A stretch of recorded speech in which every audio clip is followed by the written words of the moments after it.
Il est 9h30 sur Europe 1, on passe au journal des médias avec Guillaume Janton. Bonjour, à la une ce matin, une information exclusive. Julien Lepers s'est arrêté par la police dans la journée d'hier. France 2 officialise l'arrivée de Faustine Bollaert et M6 ne diffusera pas Objectif Top Chef la saison prochaine. Allez, on commence avec cette information exclusive. Julien Lepers s'est arrêté par la police hier. L'ancien animateur de Questions pour un champion a été arrêté hier après-midi alors qu'il téléphonait au volant. En le contrôlant, les policiers se sont rendus compte que son permis de conduire était annulé depuis 2011. Julien Lepers a ensuite été amené au commissariat de Levallois-Perret aux alentours de 15h pour un contrôle d'identité avant d'être relâché 4 heures plus tard. Même s'il assure qu'il n'était pas au courant de l'invalidité de son permis, l'animateur sera convoqué ultérieurement devant un tribunal de police et il risque une amende. France 2 officialise l'arrivée de Faustine Bollaert la saison prochaine. C'est le premier gros transfert du Mercato 2017. Faustine Bollaert va quitter M6 en fin de saison pour rejoindre France 2. La chaîne du service public a confirmé son arrivée ce matin dans un communiqué. Elle annonce travailler avec l'animatrice sur plusieurs projets de magazines d'après-midi et de soirée qui seront annoncés dans les prochains mois. De son côté, Faustine Bollaert a réagi à la nouvelle avec ce message sur son compte Twitter. « Je suis très heureuse, la grande aventure commence », dit-elle. Voilà, on vous l'avait annoncé depuis plusieurs jours. Toujours sur France 2, la chaîne a dévoilé son dispositif pour la grande finale de l'Eurovision. Oui, J-17 avant la grande finale de l'Eurovision 2017 à Kiev en Ukraine. Le 13 mai prochain, France 2 habillera son antenne aux couleurs du concours avec une journée spéciale.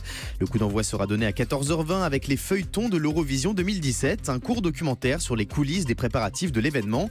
L'après-midi continuera avec un autre documentaire inédit baptisé La grande histoire de l'Eurovision pour revivre en images les temps forts du concours depuis sa création il y a 61 ans.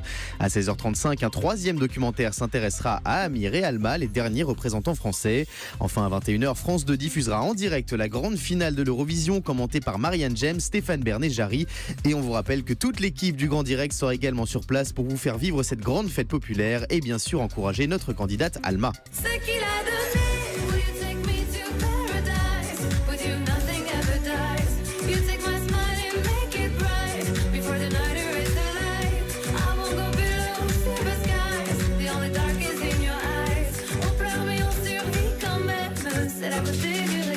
Bon, je compte sur vous, Guillaume, pour réviser les paroles d'Alma afin de chanter la chanson et d'aller la soutenir sur place à l'Eurovision. Rendez-vous donc le 12 mai prochain pour nous en direct de Kiev avant cette grande finale.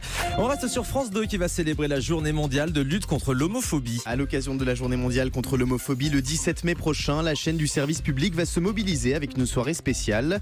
Au programme, un téléfilm inédit baptisé Baiser caché avec Patrick Timsit et Barbara Schulz. L'histoire de Nathan, un jeune garçon rejeté par son père à cause de son homosexualité. Une fiction suivie d'un débat en direct autour de l'homophobie animé par Julien Bugier. Après le débat, France 2 proposera Les Invisibles, un documentaire inédit consacré à des hommes et des femmes nés dans l'entre-deux-guerres qui ont choisi de vivre leur homosexualité au grand jour à l'époque où la société les rejetait. Une semaine après la finale de Top Chef, M6 propose ce soir le choc des brigades. Pour la première fois dans l'histoire du concours, les brigades des chefs Philippe Etchebest, Michel Saran et Hélène Darroze reviennent au grand complet pour s'affronter en direct au cours de 3 défis culinaires spectaculaires. Les chefs n'auront qu'un seul objectif en tête, décrocher la victoire et permettre à une association de remporter jusqu'à 10 000 €. Véritable succès d'audience depuis 7 ans, l'émission culinaire d'M6 fait toujours autant parler d'elle, notamment avec cette récente polémique. Le chef étoilé Michel Troisgros a déclaré sur France 2 qu'il avait refusé de participer au programme, trop scénarisé à son goût. Ce matin, la directrice générale de Studio 89, Florence Duhaillot, lui répond au micro européen d'Elsa Minot. On n'a jamais prétendu être dans un restaurant et être dans la cuisine d'un restaurant. Nous, on met à l'antenne une compétition culinaire. On ne peut pas remettre la légitimité de ce concours-là en cause. Parce que comme vous avez un jury extrêmement prestigieux, Hélène Darroze, Michel Saran, Philippe Etchebest et Jean-François Piège, qui sont des grands chefs et de nombreux chefs étoilés sont venus pour arbitrer des épreuves et donner de leur temps pour coacher et pour juger les top chefs des différentes années. Ils ne seraient pas venus légitimer ce concours-là s'ils ne pensaient pas que tout ça était extrêmement sérieux. Donc c'est pour ça que j'ai pas bien compris. En revanche, j'invite Monsieur Troisgros à venir arbitrer une épreuve et comme ça il pourra avoir un avis fondé sur ce qui est vraiment Top Chef.